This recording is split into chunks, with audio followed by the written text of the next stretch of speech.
Right, thanks again for hiring with Soundworks. This is just a quick tutorial on how to plug in your cordless microphone and using phantom power from the actual battery operated speaker. So this is the back end of the Everse 12 speaker.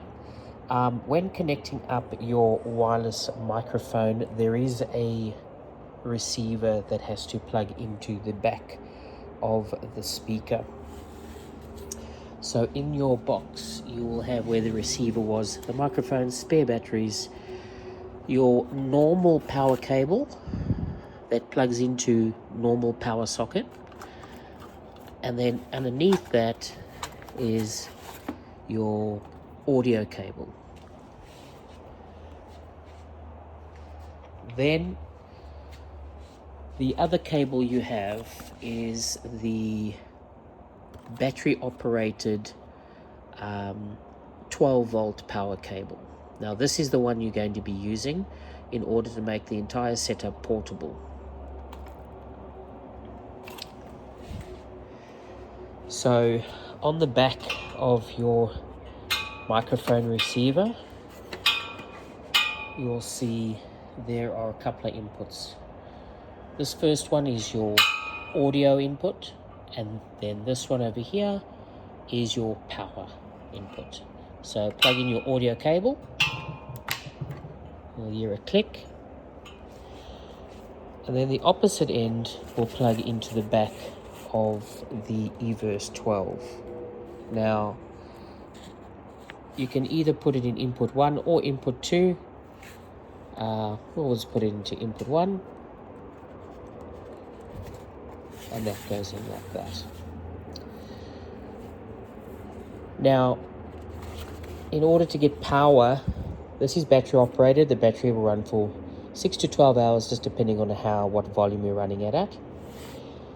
The back of the receiver, in order to get power to it, because this is not portable in the ways of power source, this extra little cable that will come with it, you plug that into the back of your receiver. Then the opposite end plugs into the back into the 12 volt power connection of the speaker itself. So when you turn the power on, you'll see some power light up there. And if we turn this around, you will see that there's power to the receiver. All right. Now, with the microphone, we simply just turn it on, and we will have power.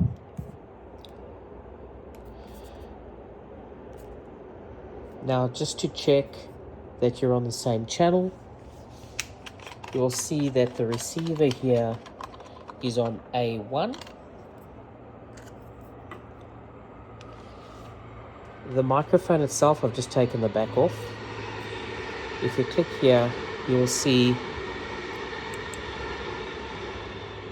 if you turn it on, you'll see it'll go 1 and we'll flick to A1.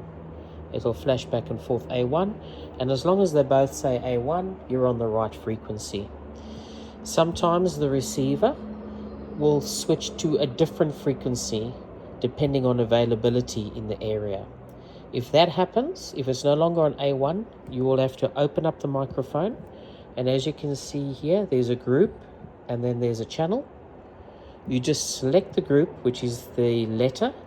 Whatever letter comes up there, you just match the letter, and whatever number comes up there, you then go to the channel and you match the number together, and then it will work again. But generally it works on A1. If you have any questions, please feel free to contact me.